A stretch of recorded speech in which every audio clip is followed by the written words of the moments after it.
절대 피할 수 없는 하락장. 어떻게 하면 이 하락장에서 끝까지 살아남을 수 있을까요? 당연히 아시겠지만 주식은 절대 상승만 하지 않습니다. 상승이 있으면 무조건 하락은 따라오는 법인데 대부분 그 하락에 대해 크게 신경 쓰지 않고 넘어가는 경우가 많습니다. 저만 해도 주식을 처음 시작했을 때는 상승장에 올라타서 운 좋게 돈을 번 건데 그걸 착각해서 나 투자 좀 하는데? 재능 있는데? 라는 정말 하찮고 아니란 생각을 하기도 했었는데요.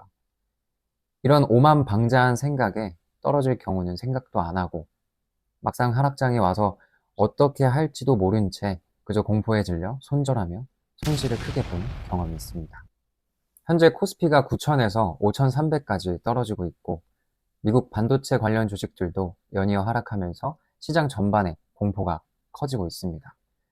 오늘은 이런 상황에서 어떻게 하면 하락장을 끝까지 견디고 오히려 기회로 활용할 수 있는지 이야기해 보겠습니다. 예전에는 지금처럼 하락장이 찾아왔을 때 공포와 불안감에 휩쓸려서 매도 버튼으로 손이 자동으로 끌려갔는데 지금은 왠지 모르게 쭉쭉 떨어져가는 이 하락장이 매수 기회라는 생각도 들고 오히려 더 싸게 살 수 있다는 생각 때문에 기분이 좋아지기도 했습니다. 그러면 현재 내 포트폴리오에 무슨 차이가 생겼길래 내 마인드가 이렇게 바뀌었지? 라고 점검을 해보니까 이전에는 단일 종목 위주 성장주에만 집중적으로 투자했고 투자 자금도 현금은 거의 두지 않은 채 투자를 했었습니다. 하지만 현재는 단일 종목보다는 흔히 아시는 S&P 500이나 나스닥 기반의 미국 지수 투자를 하고 있고 현금 흐름을 만들어주는 미국 지수 기반 배당 ETF와 언제든 기회를 잡을 수 있는 현금 파킹용 미국 채권 ETF로 구성을 하고 있습니다. 여기서 제가 생각하는 가장 중요한 차이는 크게 두 가지입니다. 첫째는 대응할 수 있는 현금입니다. 언제든 시장 상황에 맞게 사용할 수 있는 현금은 선택의 폭을 넓혀주기 때문에 심리적으로 꽤나 큰 안정감을 줍니다. 정말 좋은 기회가 왔을 때 기회를 잡을 수 있는 티켓이 없다면 너무 아쉽지 않을까요? 그래서 우리는 이 티켓을 미리 구비해 놓아야 합니다. 그런데 누군가는 현금은 쓰레기야. 현금 가지고 있으면 벼락거지가 되는 지름길이야. 라고 할 수도 있습니다. 저도 이 말에 어느 정도 동감은 하는데 그 경우는 정말 현금을 연 1% 이자도 주지 않는 일반 계좌나 증권 계좌에 그냥 넣어만 놓는 행위가 벼락거지가 되는 지름길은 될 수 있다고 생각합니다. 하지만 지금은 현금을 원할 때 쓸 수 있으면서 연 이자도 괜찮게 주는 상품들이 있기 때문에 해당 상품들을 이용하면 현금이 쓰레기 취급받는 일은 없을 거라고 생각해요.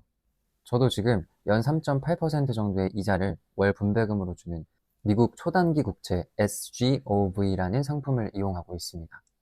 SGOV는 만기가 3개월 이하인 미국 국채에 투자하는 상품으로 3%대 중후반 수준의 수익을 기대하면서 필요할 때 장중에 바로 매도하여 현금을 바로 만들 수 있는 장점이 있습니다. 다만 예금처럼 원금 보장이 완전히 되는 상품은 아니지만 초단기 국채의 성격으로 인해서 가격 변동이 매우 작고 환율 차이만 제외하면 원금 손실이 거의 없는 경우가 많기 때문에 현금성 자산으로는 좋은 상품이라고 생각합니다. 두 번째로는 매달 들어오는 현금 흐름인데요. 바로 사용할 수 있는 현금성 자산도 중요하지만 매달 꾸준히 들어오는 현금 흐름을 통해서 계속해서 기회를 만들어주는 추가 티켓을 구비하는 것도 중요하다고 생각합니다. 들어온 현금으로 투자할 수 있는 선택의 폭을 계속해서 늘려가는 거죠. 저는 지금 커버드콜 배당 ETF 투자를 통해서 현금 흐름을 만들고 있는데 자세한 투자 내용은 이전 영상을 참고해 주시면 감사하겠습니다. 결국에 제가 생각하는 하락장에서 살아남는 가장 현실적인 방법은 시장이 흔들리기 전에 선택할 수 있는 기회의 티켓을 미리 준비해 두는 것입니다. 그 티켓은 언제든 꺼내 쓸 수 있는 현금일 수도 있고 매달 꾸준히 들어오는 분배금일 수도 있으며 하락장에서도 끝까지 보유할 수 있는 튼튼한 지수 ETF일 수도 있습니다. 물론 사람마다 투자 성향도 다르고 투자할 수 있는 기간과 자금 상황도 다르기 때문에 주식과 현금을 어느 정도의 비율로 구성해야 하는지에 대한 정해진 답은 없습니다. 누군가는 현금 10%만으로도 충분히 안정감을 느낄 수 있고 누군가는 20%나 30%를 가지고 있어야 마음 편하게 투자할 수도 있습니다. 중요한 것은 남들이 정해놓은 비율을 그대로 따라가는 게 아니라 내가 어느 정도의 하락까지 견딜 수 있는지 그리고 시장이 크게 떨어졌을 때 실제로 추가 매수할 수 있는 자금이 얼마나 있는지를 미리 점검하는 것입니다. 현금 비중이 너무 많으면 상승장에서 수익을 충분히 따라가지 못할 수도 있고, 반대로 현금이 너무 없으면 좋은 기회가 와도 바라만 봐야 할 수도 있습니다.